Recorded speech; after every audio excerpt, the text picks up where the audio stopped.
नहीं चला, लेकिन धीरे धीरे अब उनके पैर बहुत ज्यादा दर्द कर रहे थे। ऐसे में अब आराम मिलना बहुत जरूरी था, जिसके लिए उन्होंने मंदिर के पास में ही एक धर्मशाला में रुकने का फैसला किया।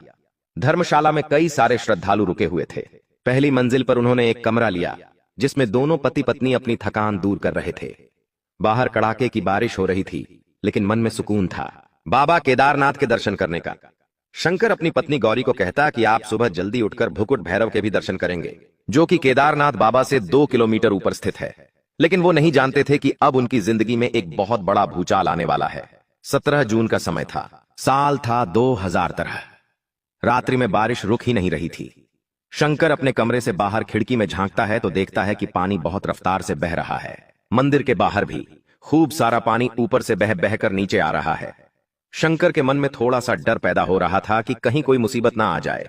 शंकर और गौरी अपनी 2 साल की बेटी को अपने माता पिता यानी कि दादा दादी के पास ही छोड़कर आए थे, क्योंकि वे जानते थे कि यह यात्रा बहुत कठिन है और इस यात्रा में छोटे बच्ची को ले जाना बहुत मुश्किल है। शंकर खिड़की से झांक रहा था, लेकिन वापस जाकर सो गया। रात्रि में करीब 2 बजे जब दोनों कड़ाके की नींद में थे, थके भरे, तो एकदम से बहुत खतरनाक पत्थर टूटने की या चट्टान टूटने की आवाज आई। जब शंकर एकदम से नींद में जागा और उसने खिड़की से बाहर देखा तो उसके पसीने छूट गए। उसका दिमाग हिल गया, क्योंकि मंदिर के बाहर आसपास से खूब सारा पानी नीचे बह रहा था।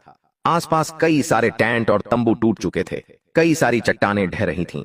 धर्मशाला के अंदर लोग भी चिल्ला रहे थे और कह रहे थे, जल्दी से भागो, जल्दी से भागो। सभी लोग धर्मशाला खाली करने का कह रहे थे, क्योंकि धर्मशाला बस कुछ ही देर में टूटने जैसी हो रही थी। शंकर ने डरते डरते अपनी पत्नी गौरी को उठाया और कहा कि हमें अब निकलना होगा, किसी सुरक्षित स्थान पर जाना होगा। गौरी, शंकर और बाकी के सभी श्रद्धालु जो धर्मशाला में रुके थे, सभी एक दूसरे का हाथ पकड़कर मंदिर की ओर बढ़ रहे थे, क्योंकि मंदिर के बीचों बीच पानी नहीं था, लेकिन आसपास पानी था और धर्मशाला मंदिर के नजदीक ही थी। लेकिन उन्हें जल्दी करना होगा, अगर जल्दी नहीं की तो धर्मशाला भी ढह जाएगी। सभी लोग एक दूसरे का हाथ पकड़कर मंदिर की ओर आगे बढ़ रहे थे। नीचे पानी बहुत तेज रफ्तार से बह रहा था। अगर पानी की चपेट में आ जाए तो वो हर व्यक्ति को बहा कर ले जाए। ऐसा मंजर शंकर और बाकी सभी श्रद्धालुओं ने कभी अपनी जिंदगी में नहीं देखा था।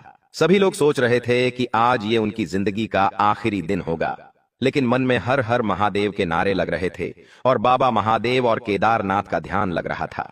सभी लोग एक दूसरे का हाथ पकड़कर मंदिर की ओर आगे बढ़े, लेकिन इसी बीच गौरी का हाथ शंकर के हाथ से छूट गया और गौरी नीचे की ओर पानी में बहने लगी। अपनी पत्नी को बहता हुआ देख शंकर बिलबिला उठा। शंकर दौड़ा दौड़ा पानी की ओर आगे बढ़ा और एक खंबे को पकड़कर अपनी पत्नी गौरी का हाथ पकड़ा और उसे बहने से बचाया।